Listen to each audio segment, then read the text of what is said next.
Hello, everyone, and welcome back to Everyday English, the podcast for kids who want to learn and have fun with English. I'm your host, Sarah. And I'm Alex. We are so happy you're here with us today.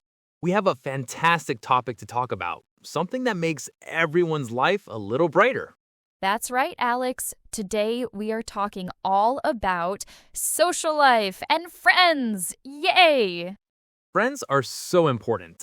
We're going to talk about what a friend is, how you can make new friends, and how you can be a really good friend to others. And of course, we'll share some super fun ideas for things to do with your friends. So let's get started. Alex, I have a question for you. I'm ready. In your own words, what is a friend? Ooh, that's a great question. To me, a friend is someone you like to play with, someone who makes you laugh, and someone who is nice to you. That's a perfect description. A friend is someone you have fun with and who you can trust. Listeners, think about your best friend right now. What do you like about them? Yeah, what makes them special to you? Is it because they tell funny jokes? Or maybe they share their favorite toys with you? Those are great examples. All those things are part of being a good friend. Let's learn some important vocabulary words that describe a good friend. Our first word is kind. Kind. K-I-N-D. Being kind means you're nice and caring towards others.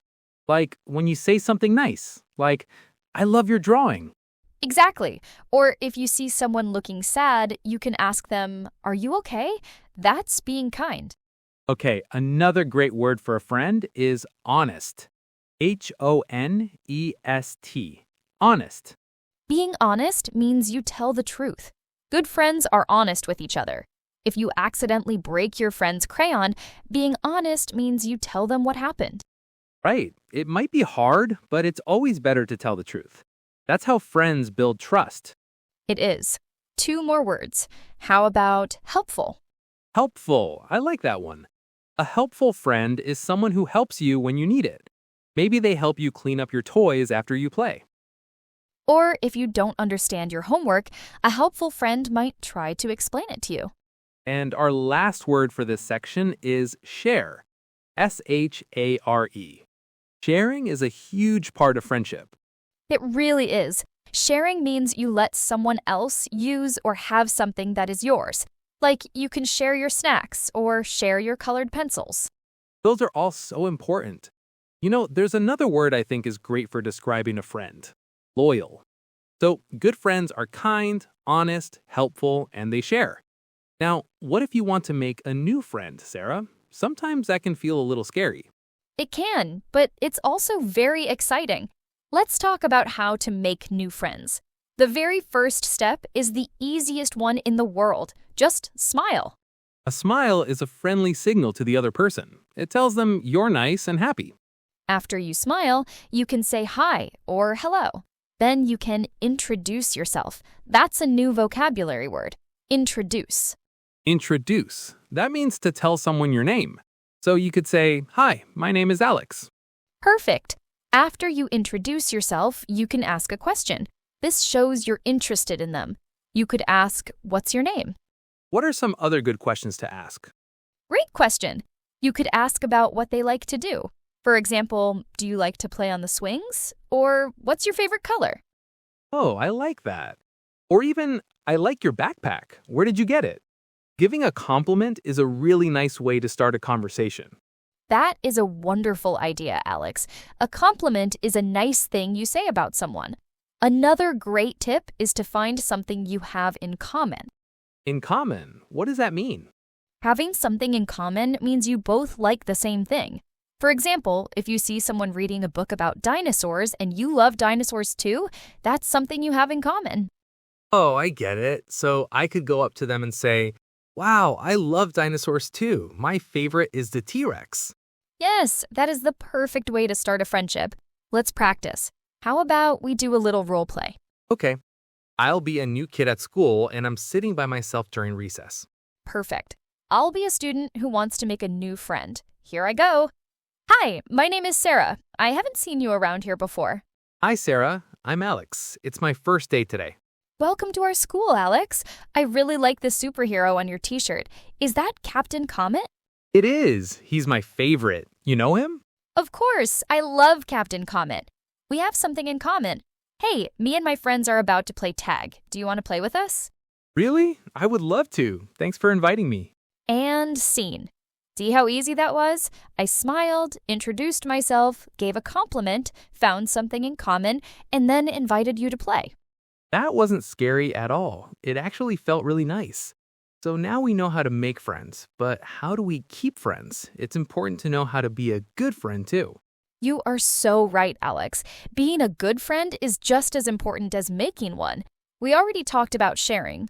What else is important? I think listening is a big one. When your friend is telling you a story or talking about their day, it's important to really listen. That means you look at them while they're talking and you don't interrupt. It shows that you care about what they're saying. Right. Another one is being supportive. That means you cheer for your friends. If your friend is in a school play, you can go and clap really loud for them. That's a lovely way to be a good friend. But what happens when you have an argument or a fight with a friend? It happens sometimes. That's a very important question. It's true, sometimes even the best of friends disagree or have an argument, and that's okay. So what should you do? Well, if you did something wrong or hurt your friend's feelings, the most important thing you can do is apologize. Apologize. Apologize. That's a big word that just means to say, I'm sorry.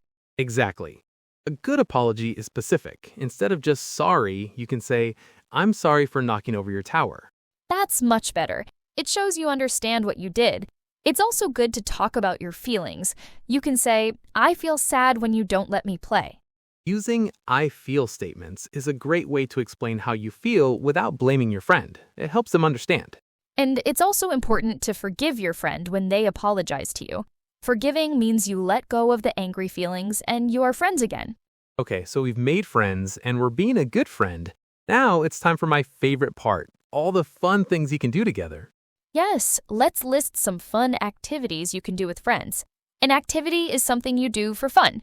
Alex, what's your favorite activity to do with a friend? I love riding my bike with my friends. We can race to the end of the street or explore the park together. Riding bikes is so much fun. I love being creative with my friends. We like to do arts and crafts, like painting pictures or making friendship bracelets. Ooh, friendship bracelets are awesome. You can also have a play date. A play date is when you invite a friend over to your house to play, or you go to theirs. Playdates are the best. You can play with all your toys together. And for something really special, you can have a sleepover. A sleepover. That's when your friend stays the night at your house.